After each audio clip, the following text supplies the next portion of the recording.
when we say Mount Everest is the tallest, mountain in this planet, tallest earth feature in this planet, that is information for all of us.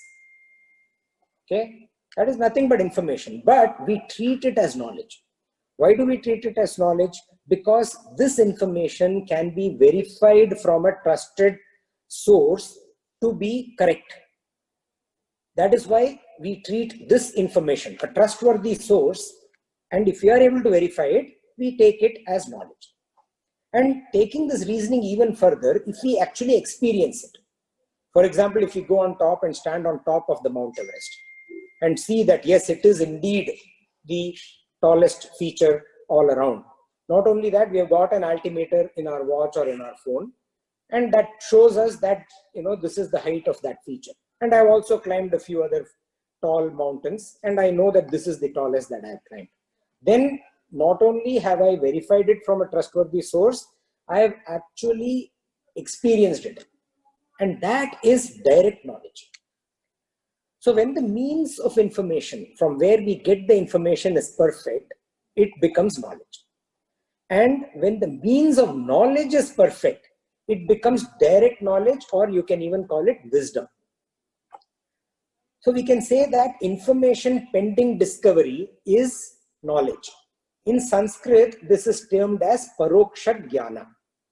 Paroksha, P-A-R-O-K-S-H-A, Paroksha Jnana. Paroksha Jnana means something that is information pending discovery, or knowledge pending establishment or experience.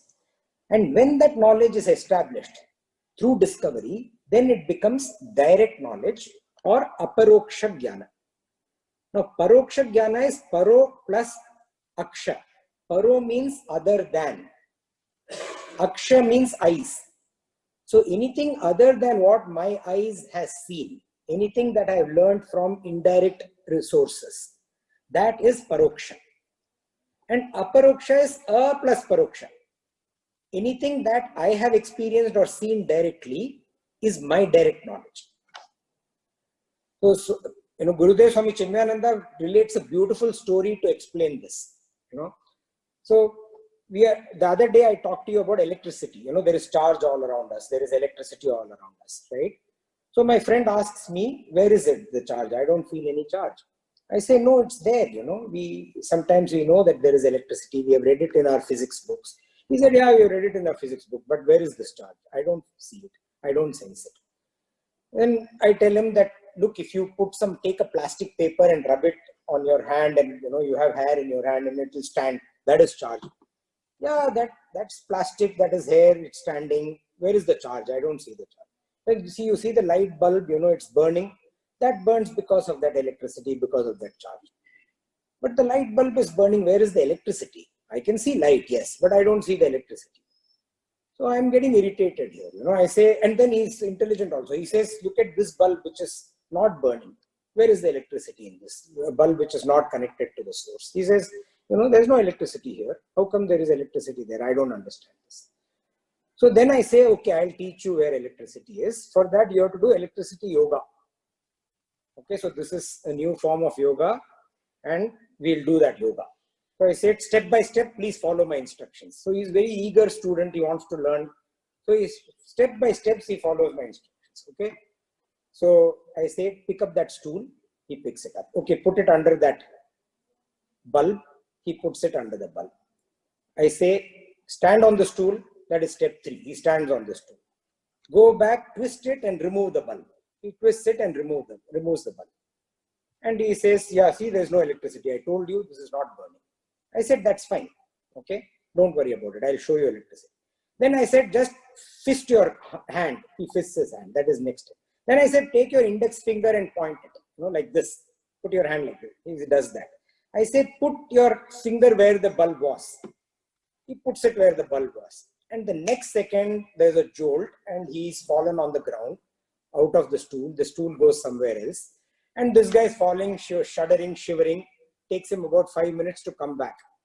And when he comes to his senses and he's looking at me, and I see there is direct knowledge. So he's actually experienced that electricity. Till then he was arguing with me about what, like an economic student, I was saying, what is perfect equilibrium? Show me perfect equilibrium. So what has he done now? He has actually experienced that electricity, that jolt. Luckily for him, it was indirect current. If it was direct current, he would have got nicely joined with that source completely. He would have achieved,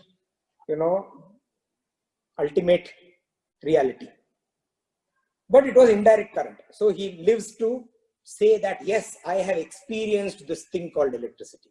But looking at that, glow in his face, that glow of experience. Now, I have never experienced electricity. I only believe my, paroksha jnana. I have just trustworthy source. I have read it in nice physics book. Now looking at him, I say, oh man, this guy's experienced. I should also experience. The only way to experience this to get that 220 volt jolt, right? So paroksha jnana is something that you have not seen yourself directly. You have not experienced yourself directly, but you have heard about it and you trust it. Aparoksha jnana is something which you have directly experienced. And